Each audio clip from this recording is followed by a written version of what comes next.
know that it's coming from a place of love, it looks a little different now. Yeah?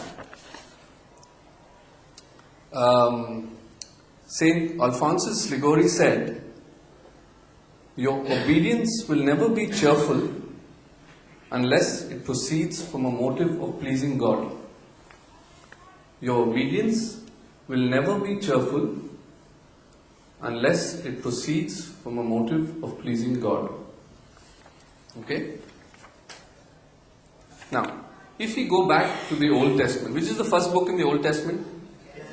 Which is the first story? Adam and Eve. What did Adam and Eve do? Disobey. Very good. Now, what did God say basically to them? Don't eat the fruit. So God must have been sad and whatever. He's God, let it be. But they didn't listen carefully, right? Otherwise they would have obeyed. I'm trying to make a point, yeah? There was other things involved, but the primary thing is that they didn't obey. They disobeyed. Now, what happened when they disobeyed?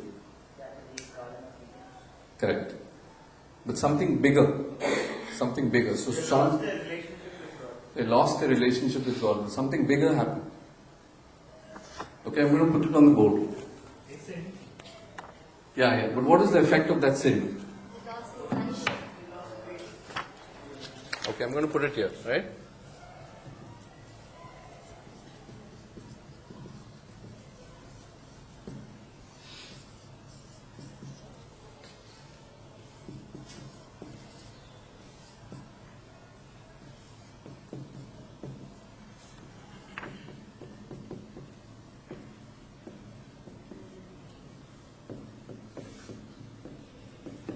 People at the back, see? Disobedience lost humanity eternal life. That's very, very big. Okay?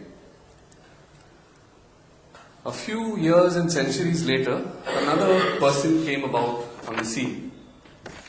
And he reflected perfect obedience. To the point that even when it hurts, he obeyed. Anybody know who I'm talking about? Jesus. Yeah. So Jesus basically with his coming, he turned this around. Okay? So this disobedience became obedience. This became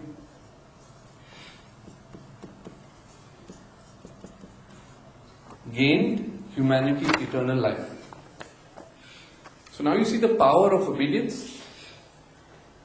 You think it's a small thing. You think 10 commandments, if I skip a few, it's okay. But obedience is a big thing. It brought us, for each of us sitting here, it brought us back eternal life. Okay? I'm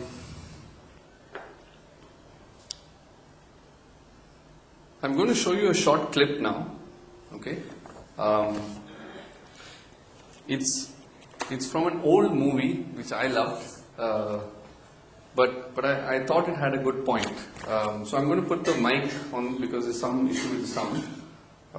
But just it's a very, very short clip. Yeah. Oh, one second.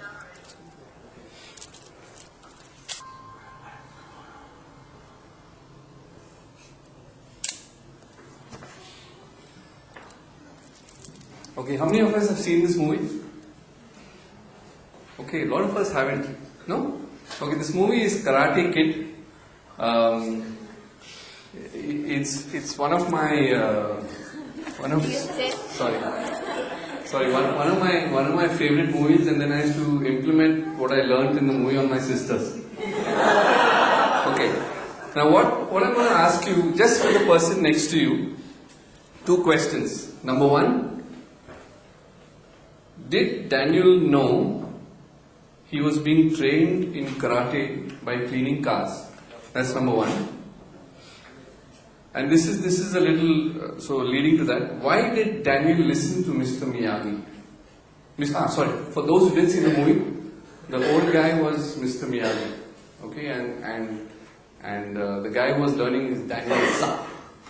Okay? Okay, so just quickly with the person next to you. First one, did he know that he was learning something while cleaning the car?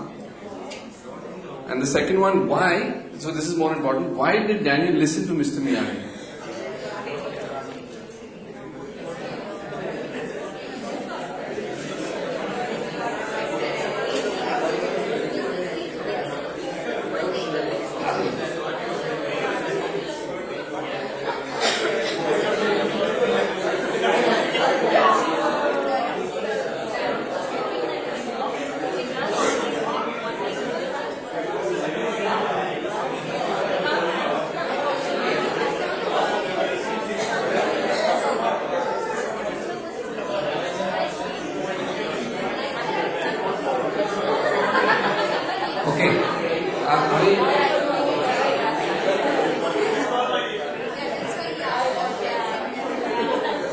Okay.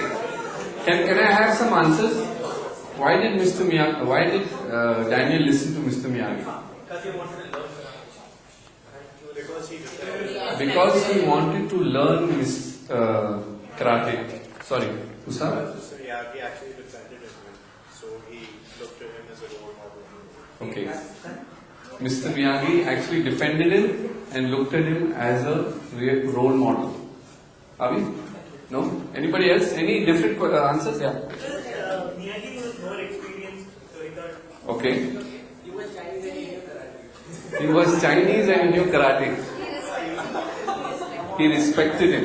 Okay, sorry. He was hoping that he would teach him karate sometimes, but if I could do all these things, I would. Okay. He was hoping that he would teach him karate eventually. So that's why he went through this, correct? Okay. Any other answers? Different from what we've heard? He trusted him. Very good. I think you all kind of summed it up. What I was looking for. This guy, Daniel, was looking for an expert. And that's why he listened. Because he knew through experience, through who he is, maybe a Chinese, but an elderly man, he knew that he was an expert on karate. So at one point he got upset with him. He said, "What, man? Tu kaun hai be? I'm cleaning, I'm wiping your thing, I'm washing your cars. Where no karate? I thought some kicking and all will happen. Nothing. No fun." But through this whole process, he was being taught. He was being formed. Okay. Like the example I shared at Speak for Jesus about my son. So Saj took Seth down to India to meet who? An expert in child issues, whatever, and especially in this wheezing problem. So we were quite quickly from all the guys in Dubai. We were quite quickly identified what was the problem. That's the first thing, to identify what's the. So you go to the expert. So who's if you look at creation and if you look at us, who's the expert on human beings? God. And by far is an expert. So sometimes we will do things what he asks us to do, even though we don't understand it or we can't completely see. Okay? Now, yesterday's gospel. This is Luke, in the Gospel of Luke chapter 10, Jesus is talking to his disciples and this is what he says. Anyone who listens to you, he's talking to his disciples, anyone who listens to you, listens to me. Anyone who rejects you, rejects me. And those who reject me, reject the one who sent me. Now, one of those disciples became the first pope. We agreed? Simon Peter. No, maybe that's why this game was formed. Simon says. Maybe. And then, so from this, so remember the instructions. Anyone who listens to you, he is telling his disciples, listens to me, Jesus. Okay? So like I said, one of these disciples became the first pope. And then blink your eyes. Blink. Very good, you're very obedient. And the Catholic Church suddenly is now all over the world. Okay? From that first Pope, now the Catholic Church is all over the world.